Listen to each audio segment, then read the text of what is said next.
I'm 76 years old, and 3 months ago, I lost everything I'd spent 52 years building. Not to a medical emergency, not to a natural disaster, not to bad luck or poor planning.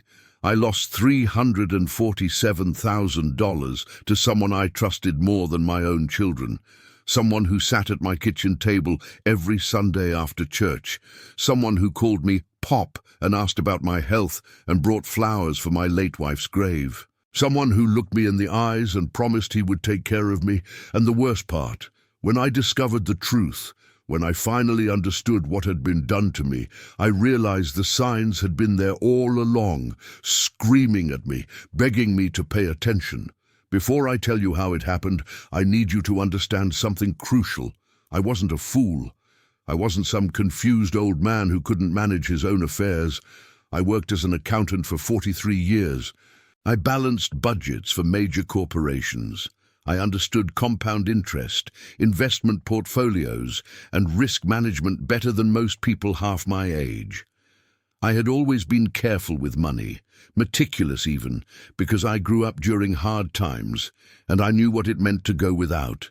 Every dollar I saved was a promise to my wife that we would have security in our old age, that we would never be a burden to our children. But here's what I've learned in these past 3 months. A lesson that cost me more than money. Intelligence doesn't protect you from betrayal. Education doesn't shield you from manipulation. And experience becomes worthless when someone weaponizes your loneliness against you. After my wife Martha passed away 4 years ago, after 51 years of marriage, I became a target. I just didn't know it yet. I didn't know that my grief had painted a bullseye on my back, that my trust had become my greatest vulnerability. If you're watching this right now, I need you to do something for me. Hit that follow button, because what I'm about to share could save you or someone you love from making the same devastating mistake I made.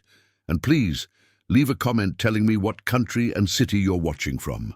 This story needs to reach as many people as possible because these predators are everywhere, in every town, every community, every church. They're counting on our silence. They're counting on our shame. They're counting on us being too embarrassed to admit we were fooled. This is a story about betrayal, yes, but it's also about something more important. It's about the moment when you have to decide whether bitterness will consume you or whether faith will sustain you. It's about discovering strength you didn't know you had when everything familiar has been stripped away. And it's about learning that the greatest victory isn't getting your money back, it's getting yourself back. So settle in, because this story will take you on a journey through deception, devastation, and ultimately an unexpected path to peace that I never saw coming. My name is Richard Sullivan, and I live in a small town in central Florida where everyone knows everyone, where people still wave from their front porches and leave their doors unlocked at night. Or at least, that's what I thought until 3 months ago, when my entire understanding of trust and community shattered like glass hitting concrete. I'm not telling you this story because I want pity. I'm not looking for sympathy or someone to tell me it wasn't my fault. I'm sharing this because somewhere out there, there's another 76-year-old widower sitting in his living room right now, listening to someone who seems kind and trustworthy, someone who's slowly, methodically setting the trap that will destroy everything he's worked for his entire life. Before I continue with what happened to me, I want to ask you something important. If this story is resonating with you, if you feel that tightening in your chest that tells you this matters, please take a second to like this video.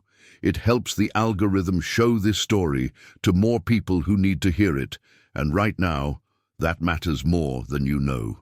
Subscribe to this channel if you haven't already, because stories like mine need to be told, need to be shared, need to reach as many ears as possible before someone else falls into the same trap.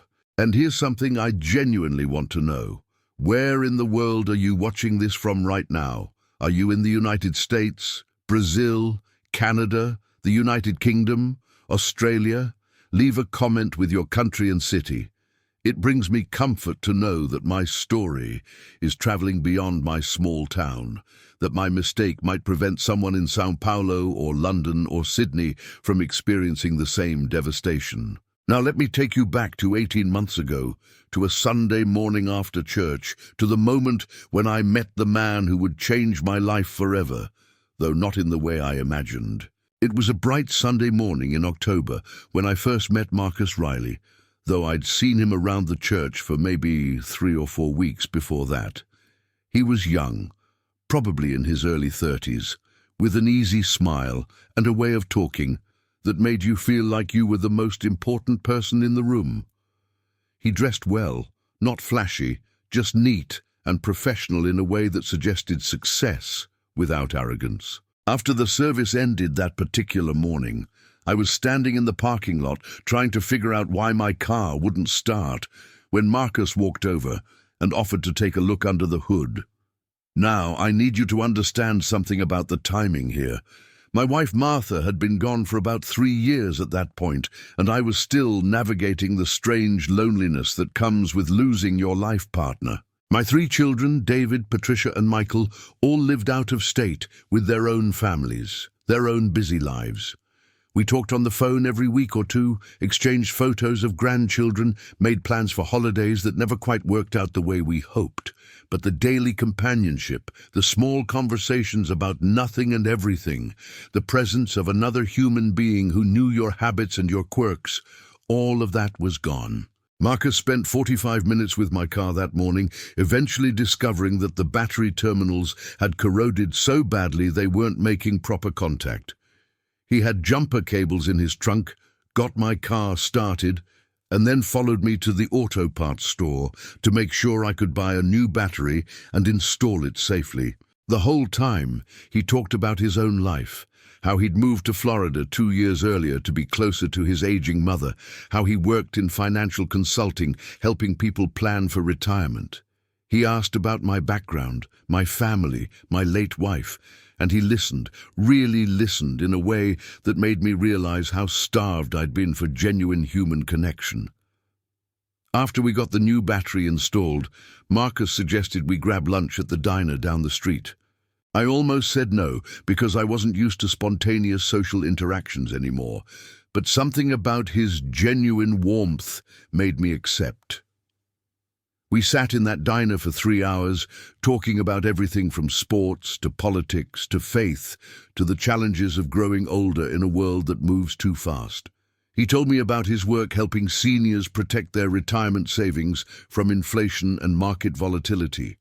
He mentioned that he specialized in something called secured high-yield accounts that were designed specifically for people over 70 who needed income but couldn't afford to lose their principal. I remember driving home that afternoon, feeling lighter than I had in years. It wasn't just the conversation, though, that had been wonderful.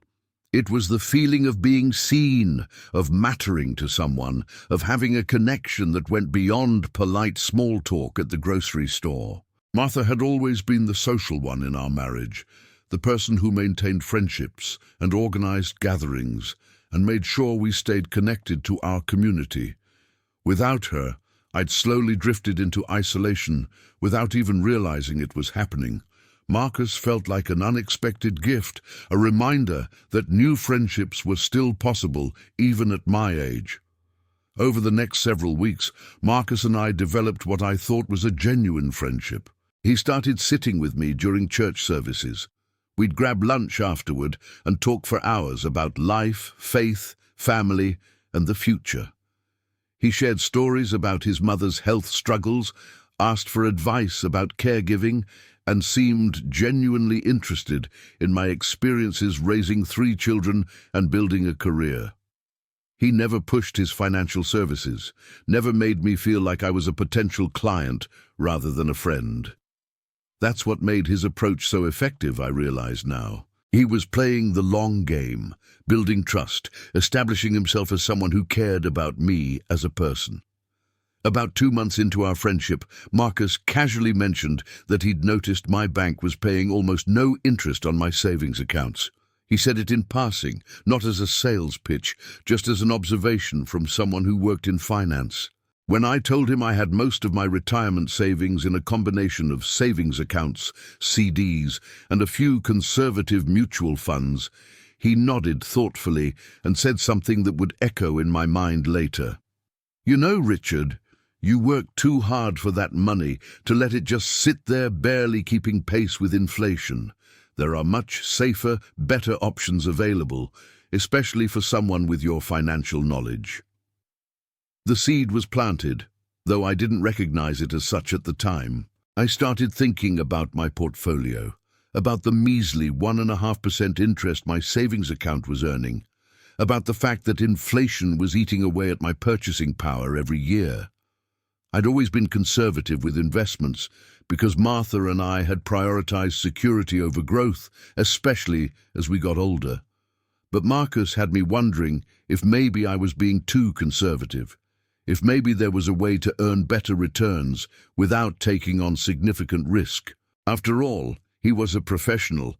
He worked with seniors every day, and more importantly, he was my friend. Within a week, I brought up the subject myself, asking Marcus if he could take a look at my financial situation and offer some suggestions. He seemed reluctant at first, saying he didn't want to mix business with friendship, that he valued our relationship too much to complicate it with financial matters. But I insisted, telling him I trusted his expertise and would appreciate his professional opinion. Looking back now, I can see how perfectly he'd orchestrated the entire situation. He made me ask. He made me pursue him. He made me feel like I was the one pushing for his help rather than the other way around. It was masterful manipulation disguised as genuine reluctance. That conversation in the diner parking lot, where I practically begged him to review my finances, was the beginning of the end of my financial security. But it would be another 6 months before I realized what was actually happening. Another 8 months before I discovered the truth, and another 2 months after that before I learned the most shocking revelation of all. The story I'm about to tell you isn't just about losing money. It's about something far more valuable that was stolen from me, and something even more precious that I eventually found in the wreckage. 2 weeks after I asked Marcus to review my finances, we met at my house on a Saturday afternoon. He arrived with a leather briefcase and a laptop, looking every bit the professional financial consultant. He spread papers across my dining room table, papers with impressive-looking letterheads and official seals, and began explaining investment strategies that sounded both sophisticated and safe. He talked about principal-protected notes and secured lending programs and institutional money market alternatives that offered returns of 8 to 12% annually with zero risk of losing the initial investment. I sat there listening, trying to follow along, and feeling both impressed and slightly overwhelmed by the complexity of what he was describing.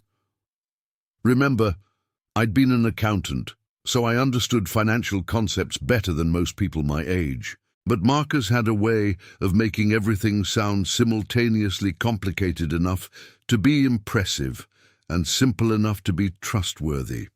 He showed me documents from what appeared to be a major investment firm, statements from other clients who were earning substantial returns, and testimonials from people I actually recognized from our church community.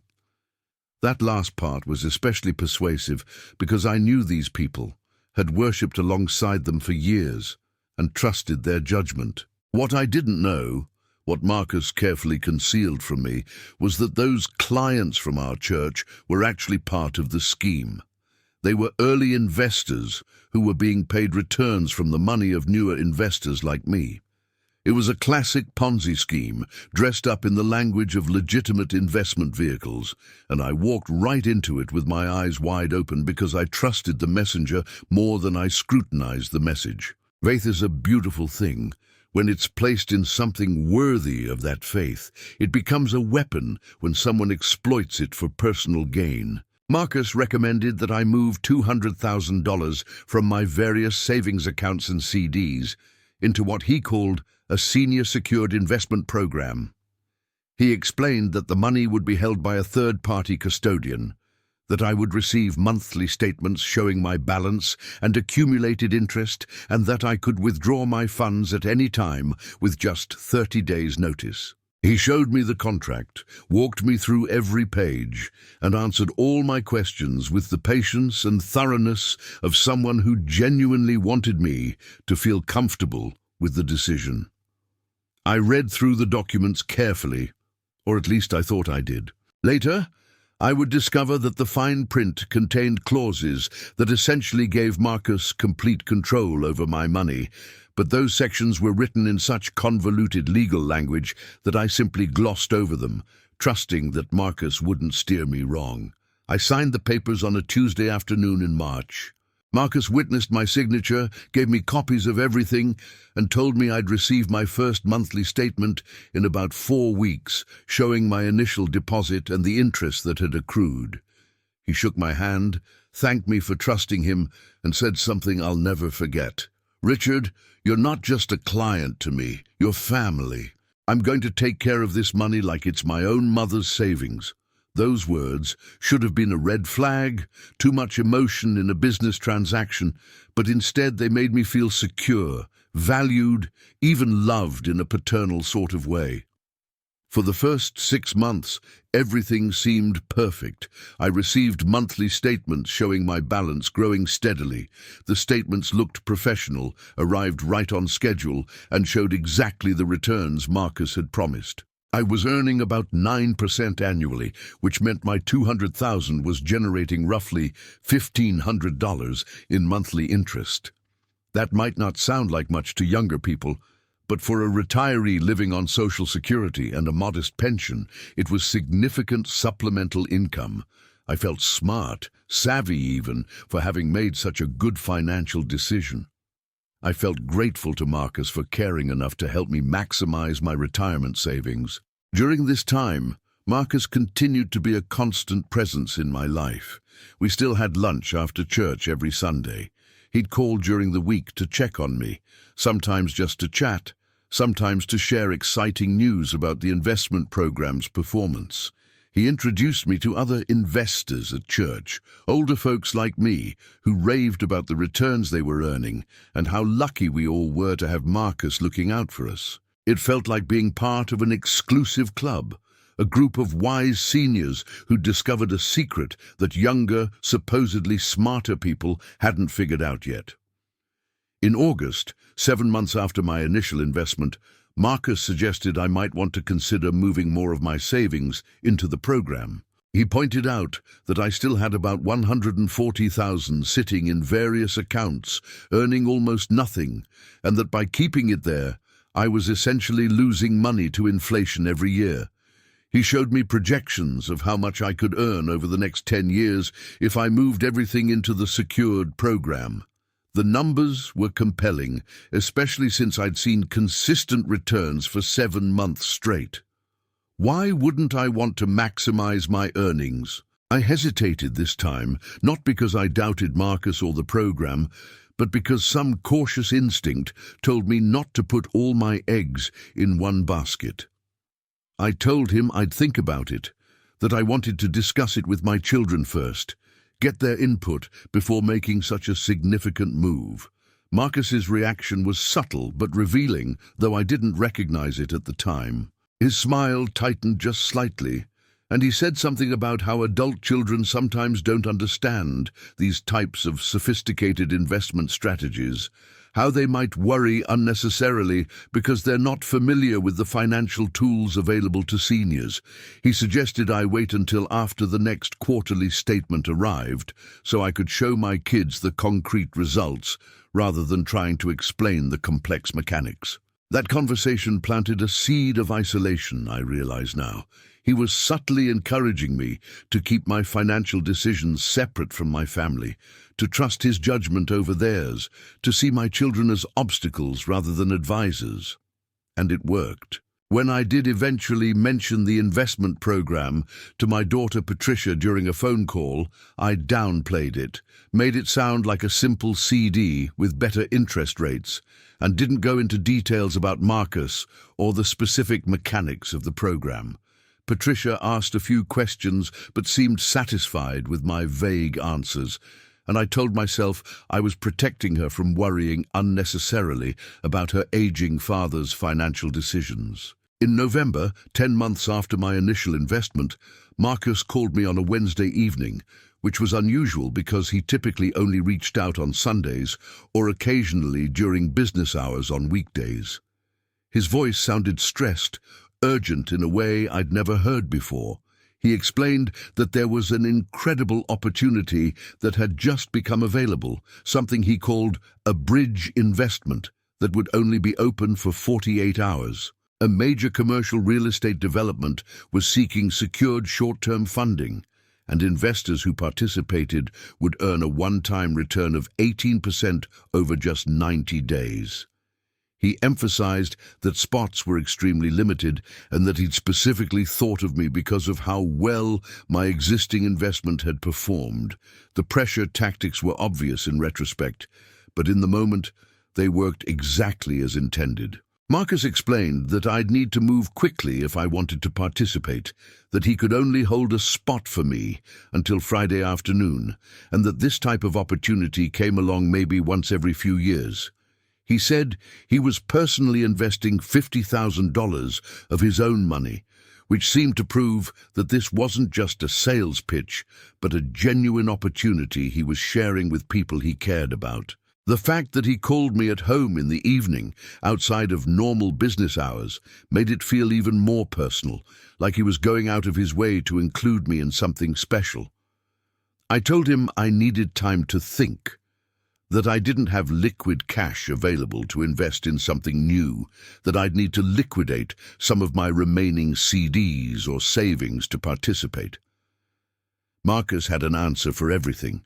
He said I could actually borrow against my existing investment balance, that the program allowed for secured loans of up to 50% of your account value, and that I could use the 18% return from the bridge investment to pay back the loan with profit left over. It sounded complicated, but somehow also sensible, the kind of financial maneuvering that wealthy people probably did all the time. And the fact that he'd structured it so I didn't even need to come up with new money made it feel almost risk-free. On Thursday morning, I called Marcus back and told him I wanted to participate in the bridge investment. He sounded genuinely happy for me, congratulated me on making a smart decision, and said he'd have the paperwork ready by that afternoon. We met at a coffee shop near the church, and he walked me through the loan documents and investment agreement. I signed everything, feeling both excited about the potential return and slightly anxious about taking on debt at my age, even secured debt. Marcus assured me that within 90 days I'd have the loan paid off plus an extra $9,000 in profit, and that I could use that windfall however I wanted, maybe take my grandkids on a special vacation or finally fix up the back porch I'd been talking about. The 90 days came and went with no return on the bridge investment. When I called Marcus to ask about it, he sounded frustrated but not particularly worried. He explained that the real estate development had hit some regulatory delays, that these things happened in commercial real estate, and that the investment term had been extended by another 60 days. He assured me that the return was guaranteed by the underlying property value and that I'd receive my 18% plus an additional penalty payment for the delay. He made it sound like an inconvenience rather than a crisis, and I wanted so badly to believe him that I accepted his explanation without pushing too hard for details. But something had shifted in my gut, a quiet unease that I couldn't quite articulate. I started paying closer attention to my monthly statements from the original investment program, actually reading through the fine print and trying to understand where my money was supposedly invested. The statements listed various secured instruments and institutional lending vehicles, but when I tried to research these specific investment names online, I couldn't find any information about them. That should have been my wake-up call, but I still wasn't ready to admit that something might be seriously wrong. Admitting that would mean admitting I'd been fooled, that my judgment had failed me, that I'd put my entire retirement at risk because I was lonely and wanted to believe someone cared about me. In February, nearly a year after my initial investment and 4 months after the bridge investment debacle, I decided I wanted to withdraw $50,000 from my account. Martha and I had always dreamed of taking our grandchildren to Disney World, and with her gone, I wanted to fulfill that dream in her memory. I called Marcus and left him a message about the withdrawal, citing the clause in the contract that said I could access my funds with 30 days' notice. He called me back 3 days later, and for the first time since I'd met him, he sounded cold, almost irritated. He said that withdrawals required advance notice in writing, not just a phone call, and that I needed to submit a formal request through their client portal. I didn't even know there was a client portal. When I told Marcus this, he sighed like I was being difficult and said he'd email me the login information. The email never came. Over the next 2 weeks, I called Marcus 7 times and left 4 voicemails, but he didn't return my calls. On the 8th attempt, his phone went straight to voicemail and the mailbox was full. That's when the fear really set in, that icy terror that starts in your stomach and spreads through your entire body until you can't think about anything else. I drove to the address listed on Marcus's business card, an office building about 20 minutes from my house, and discovered that the suite number he'd given me was actually a virtual office, just a mail drop with no physical workspace. I sat in my car in that parking lot for over an hour, staring at the building, trying to process what this meant. My hands were shaking so badly I could barely hold my phone when I finally called my son, David, and told him everything. The disappointment in his voice, the barely controlled anger mixed with pity, was almost worse than losing the money. He asked me why I hadn't consulted him before making such major financial decisions, why I'd trusted some random guy I'd met at church with my entire life savings, why I hadn't even done basic due diligence like checking if Marcus was properly licensed as a financial advisor. I had no good answers to any of those questions. David flew in from Chicago that weekend, and together we began the process of trying to salvage what we could. We filed reports with the police, the FBI, the Florida Office of Financial Regulation, and the Securities and Exchange Commission. We hired a lawyer who specialized in investment fraud. We discovered that Marcus Riley wasn't even his real name, that he had a criminal history in 3 other states under different aliases, that our church community had at least 17 other victims who'd lost anywhere from $50,000 to $500,000 each. The investment program had never existed. Every statement I'd received had been fabricated. The returns I'd seen in my account for those first 6 months were just numbers on fraudulent documents, not actual money. The bridge investment, the secured loans, all of it had been an elaborate fiction designed to extract every possible dollar before disappearing. The total damage to me personally was $347,000. $200,000 from my initial investment, $100,000 from the bridge investment loan, and $47,000 in accumulated interest that I'd thought I was earning but that had only ever existed on paper. 52 years of careful saving, of modest living, of planning for a secure retirement, gone in less than a year because I was too trusting, too lonely, too desperate for connection to see what was happening right in front of me. The financial loss was devastating, but it wasn't even the worst part. The worst part was the shame, the humiliation of having to tell my children and my few remaining friends what had happened, of seeing the judgment in their eyes even when they tried to hide it, of knowing that everyone who learned my story would think the same thing. How could someone so educated, so experienced, be so incredibly stupid? The weeks following the discovery were the darkest period of my life, darker even than the months after Martha died. At least when she passed, I'd had the comfort of knowing our life together had been real, that our love had been genuine, that our memories were true. But this contaminated everything. Every Sunday lunch, every phone call, every moment I'd thought Marcus cared about me had been a calculated performance. I'd been studied, analyzed, and exploited with the precision of a predator, selecting the weakest member of the herd. I stopped going to church because I couldn't face the other victims, couldn't bear to see my own humiliation reflected in their eyes. I stopped answering calls from my children because every conversation inevitably circled back to the money, to what I was going to do, to how I would survive. My daughter Patricia flew in from Seattle and spent a week helping me sort through my finances, trying to figure out what I had left and what kind of lifestyle I could maintain on my reduced resources. The numbers were brutal. After losing $347,000, I had roughly $73,000 remaining in various accounts, plus my house, which was paid off, plus Social Security and a small pension that together gave me about $3,200 a month in income. Patricia created spreadsheets showing that if I was extremely careful with spending, if I never had a major medical expense or home repair, if I lived another 15 years or less, I might just barely make it. But there was no margin for error, no buffer for emergencies, no money for the grandchildren's college funds I'd promised to help with, no resources to help my kids if they faced their own financial crises. The practical reality of poverty after a lifetime of financial security was crushing in ways I hadn't anticipated.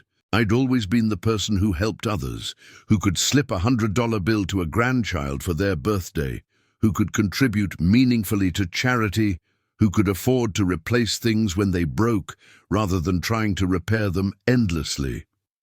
Now I was clipping coupons, buying generic brands, calculating whether I could afford to run the air conditioning in Florida's brutal summer heat. The loss of dignity was almost worse than the loss of money, the constant awareness that I was now dependent on my children's generosity, that I was a burden rather than a provider, that my golden years had become a daily exercise in scarcity and anxiety. But here's where the story takes a turn that I didn't expect, that I couldn't have imagined in those first desperate weeks. About 6 weeks after everything collapsed, on a Tuesday morning, when I was sitting at my kitchen table, staring at yet another stack of bills I couldn't pay, my doorbell rang.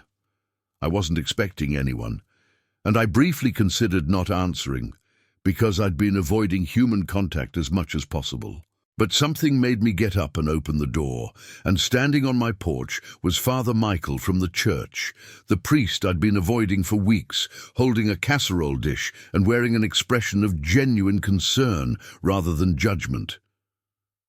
Father Michael didn't ask to come in. He simply handed me the casserole, said he'd been praying for me, and told me that there was a support group meeting at the church every Thursday evening for people dealing with financial hardship and fraud.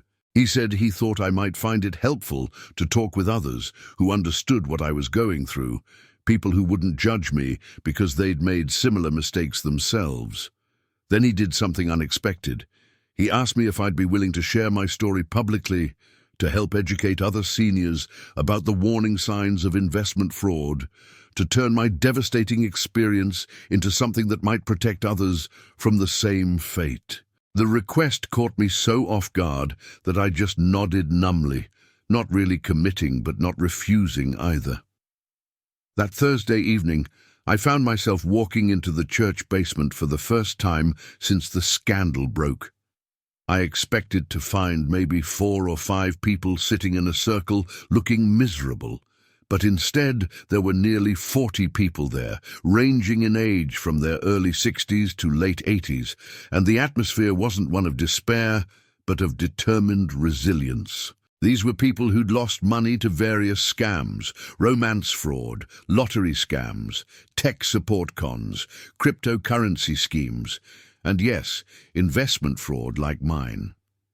They shared their stories with a mixture of pain and hard-won wisdom, acknowledging their mistakes while refusing to let those mistakes define their entire identity. For the first time since everything fell apart, I didn't feel alone in my humiliation. I didn't share my story that first night. I just listened, absorbed the experiences of others, and realized that the tactics Marcus had used on me weren't unique or even particularly sophisticated. They were standard elements of what's called affinity fraud, where scammers infiltrate trusted communities like churches, clubs, or professional organizations and exploit the existing bonds of trust to commit theft. The elderly woman sitting next to me had lost her money to a Christian investment advisor who quoted scripture while stealing her pension. The man across the circle had been conned by someone he met at his Rotary Club. The patterns were identical: isolation, pressure, complexity, false urgency, and the exploitation of our basic human need for connection and trust. Over the following weeks, I became a regular at those Thursday meetings, and gradually I began to heal in ways that had nothing to do with recovering my money. I learned that self-forgiveness was possible even when you couldn't undo your mistakes, that wisdom could come from failure, and that helping others avoid the same trap could transform your victimhood into purpose. Father Michael approached me again about sharing my story publicly, and this time I said yes. He arranged for me to speak at a senior center, then at another church, then at a community center. Each time I told my story, I saw recognition in the eyes of my audience, that look of, "This could have been me," or "This is me, and I didn't realize it until now." One of those presentations, at a senior center in Tampa, was attended by a woman named Eleanor, who worked for the state's Elder Fraud Task Force. After my talk, she asked if I'd be willing to partner with her office to create educational materials and conduct workshops specifically focused on investment fraud targeting seniors. She said my background as an accountant gave me credibility, and my personal experience made the message resonate in ways that law enforcement lectures never could. For the first time since losing my money, I felt a spark of something that wasn't quite hope, but was at least the possibility of meaningful purpose emerging from catastrophic loss. I said yes to Eleanor's offer, and over the next several months, I became something I never imagined I'd be: an advocate, an educator, a voice for elderly fraud victims who were too ashamed to speak up themselves. I learned the statistics that made my blood run cold. Americans over 65 lose approximately $3 billion to financial fraud every year, and only about 1 in 44 cases is even reported because of shame and fear of losing independence. I learned that the average senior fraud victim loses over $100,000 and that recovery rates are less than 5%. I learned that the emotional and psychological damage often exceeds the financial damage, with victims experiencing depression, anxiety, and even early cognitive decline triggered by the trauma and stress of financial devastation. But I also learned something else, something that gradually shifted my entire perspective on what had happened to me. I learned that pain without purpose is just suffering, but pain with purpose becomes a kind of redemption. Every person I helped educate, every scam I helped someone recognize before they became a victim, every call I received from someone thanking me for potentially saving their life savings, these moments began to accumulate into something that felt almost like restoration. Not restoration of my money, which was gone and would never be recovered, but restoration of my sense of worth, my belief that my life still had value and meaning, even though I'd made a terrible mistake. 9 months after my financial world collapsed, I received a phone call that changed everything once again. It was from a detective with the FBI's white-collar crime unit, a woman named Agent Lisa Chen, who had been working on tracking Marcus Riley across multiple states. She called to tell me that they'd arrested him in Nevada under his real name, Marcus Dubois, and that he was facing federal charges that would likely result in 20 to 30 years in prison. But that wasn't the shocking part. The shocking part was what she told me next. They'd recovered records showing that Marcus had stolen over $11 million from approximately 230 victims over the course of 8 years. And here's what made my hands start trembling. Marcus had been working with a partner, someone who'd been recruiting victims from within the church community, someone I knew. Agent Chen asked if I could come to the FBI field office to identify someone in a photo lineup, someone they believed had been Marcus's accomplice, but didn't have enough evidence to charge yet. I drove to the office that same afternoon, my heart pounding so hard I could feel it in my throat. When they showed me the photo array, 6 faces looking out at me from the screen, I immediately recognized number 4. It was Thomas Bryant, a deacon at our church, a man who'd been attending for over 15 years, who'd been part of the church leadership, who'd recommended Marcus to me and several other elderly congregants. Thomas, who'd organized the prayer group I used to attend. Thomas, who'd visited Martha in the hospital during her final days. Thomas, who I'd trusted almost as much as I'd trusted Marcus. The betrayal somehow felt even deeper than Marcus's deception, because Thomas had been part of our faith community for years before Marcus ever appeared. He'd built trust slowly, methodically, positioning himself as a pillar of spiritual leadership while secretly identifying vulnerable targets for his partner to exploit. Agent Chen explained that they believed Thomas would approach elderly members who seemed isolated or recently widowed, befriend them, assess their financial situations, and then introduce them to Marcus when the timing was right. He received a commission on every dollar Marcus stole, but his name was never on any documents, never explicitly connected to the fraud, which made prosecution extremely difficult. I agreed to help the FBI build a case against Thomas. I wore a wire to church the following Sunday, engaged him in conversation after the service, and carefully guided the discussion toward Marcus and the investment fraud. Thomas was cautious at first, expressing generic sympathy about what had happened to me and others, but when I pressed him about how he'd met Marcus, asked if he'd known Marcus had a criminal history, his responses became defensive and revealing. He claimed he'd just been trying to help fellow church members find better investment options, that he'd been deceived by Marcus too, that he had no idea the whole thing was fraudulent. But his body language told a different story.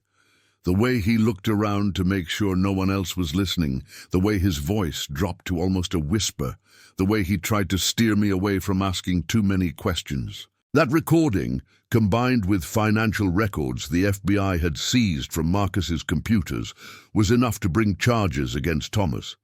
He was arrested 3 weeks later, and the news sent shockwaves through our entire church community. People who'd trusted him, who'd confided in him, who'd seen him as a spiritual leader, suddenly had to confront the reality that he'd been systematically exploiting them for years. The pastor called an emergency meeting where he apologized for not having conducted more thorough background checks on church leadership, announced new policies for financial transparency, and offered to help connect victims with legal resources and counseling services. The trial happened 6 months later. Marcus pled guilty and accepted a 25-year sentence in exchange for testifying against Thomas. I attended every day of Thomas's trial, sitting in the courtroom alongside 16 other victims from our church, watching as the full scope of their operation was revealed.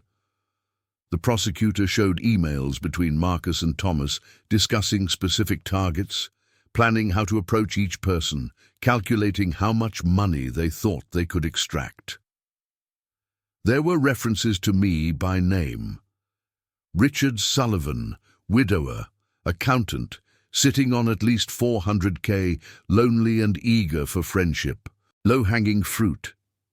Reading those words on the screen in that courtroom, seeing how coldly and calculating they'd assessed my vulnerabilities, should have filled me with rage.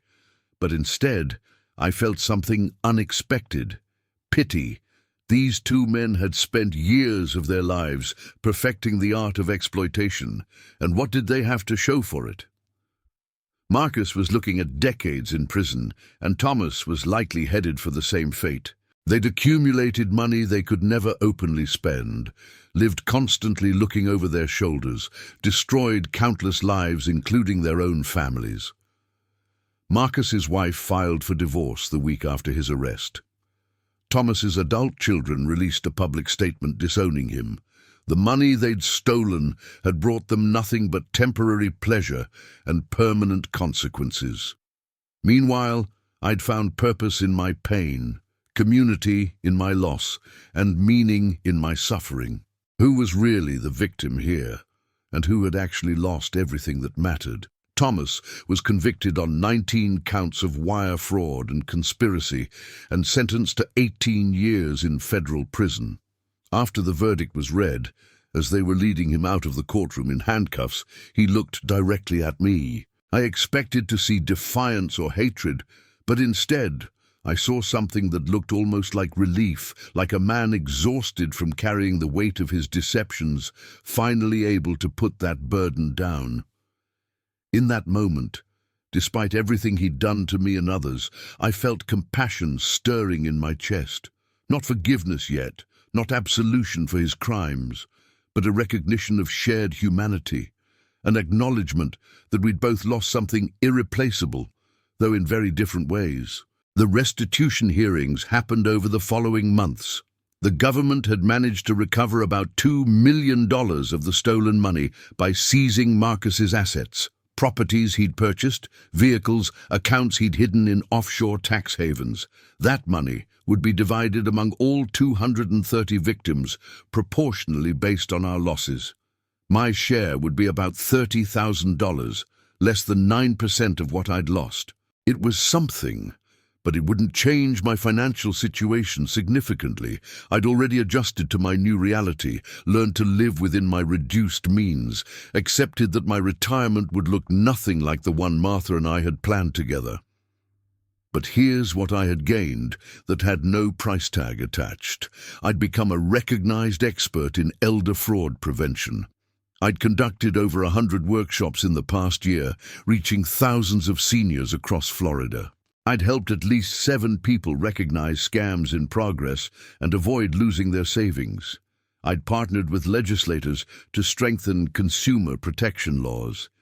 I'd built genuine friendships with other fraud survivors, people who understood my experience in ways my own children couldn't. And perhaps most importantly, I'd discovered that my value as a human being wasn't determined by my bank account balance or my financial acumen, but by my willingness to transform personal tragedy into collective education and support. My children's attitudes toward me had changed too, though not in the direction I'd feared. Instead of treating me like a foolish old man who couldn't be trusted with his own affairs, they'd watched me rebuild my life with purpose and determination, and their respect had deepened. Patricia told me she was proud of the way I'd refused to let the fraud define me, the way I'd chosen to help others rather than sink into bitterness and isolation. David said, watching me work through the trauma had taught him important lessons about resilience that he was now applying in his own life. Michael brought his teenage sons to one of my workshops, wanting them to see their grandfather not as a victim, but as an advocate, someone who'd transformed weakness into strength. The most unexpected gift came on a Sunday afternoon, about 14 months after everything had fallen apart. I was at home preparing materials for an upcoming workshop when my doorbell rang. Standing on my porch was a woman in her mid-60s whom I'd never met, holding a handwritten letter. She introduced herself as Carol and explained that she'd attended one of my presentations at a community center 2 months earlier. At that presentation, I described the specific tactics Marcus had used, the gradual friendship building, the exploitation of loneliness after loss, the introduction of exclusive investment opportunities, the pressure to keep financial decisions private from family. Carol said that everything I'd described was happening to her, with a man she'd met at her gym, someone who'd been slowly convincing her to move her retirement savings into what he called a private lending program. Because of my presentation, Carol had recognized the warning signs and done her due diligence. She'd discovered the man wasn't properly licensed, that the investment program didn't actually exist, and that he had a history of financial fraud under a different name in another state. She'd reported him to authorities and avoided losing the $300,000 he'd been positioning to steal. Carol had tears in her eyes as she handed me the letter, which simply said, "Thank you for turning your pain into my protection. You saved my retirement, my independence, and possibly my life. Your story mattered more than you'll ever know." I stood there on my porch, holding that letter, and for the first time since opening that envelope from my mother about my biological father, I felt the pieces of my shattered world beginning to fit back together in a new configuration. Not the same as before, not the life I'd planned or expected, but a life with meaning, with purpose, with the satisfaction of knowing that my worst mistake had become someone else's greatest protection. The money Marcus stole would never be fully recovered. The trust Thomas betrayed would never be completely restored. But the education I'd gained, the community I'd built, and the lives I'd helped protect were assets that could never be taken away by any scammer or thief. I'm 77 years old now, and I still live in the same small house in Florida where Martha and I built our life together. My bank account is modest, my retirement is far less comfortable than I'd planned, and I'll probably need to work part-time for the rest of my life to make ends meet. But I'm not a victim anymore. I'm a survivor who chose to use his pain as a platform for protecting others. I'm an educator who's helped prevent millions of dollars in losses by sharing the lessons I learned the hard way. I'm a testimony to the fact that redemption isn't about getting back what you lost, it's about discovering what you gained through the losing. If you're watching this because you've been scammed or because you suspect someone you love is being targeted, please know this: your worth isn't determined by your mistakes. Your intelligence isn't measured by whether you were deceived. Your future isn't destroyed because someone exploited your capacity for trust. The shame you feel is exactly what the scammers are counting on to keep you silent, and silence is what allows them to continue victimizing others. Speak up, report the fraud, connect with support groups, transform your pain into purpose, your devastation into determination, your loss into someone else's protection. And for everyone else watching, remember this: financial fraud doesn't just happen to foolish people or uneducated victims. It happens to accountants and lawyers and doctors and professors. It happens in churches and country clubs and professional organizations. It happens because we're human beings with fundamental needs for connection and trust. And predators have learned to weaponize those needs against us. Stay vigilant. Verify everything. Consult with family before making major financial decisions. And most importantly, if something sounds too good to be true, it absolutely is. Thank you for watching my story. Thank you for caring enough to learn from my mistakes. And thank you for being part of the solution to one of the most devastating yet preventable tragedies affecting seniors today.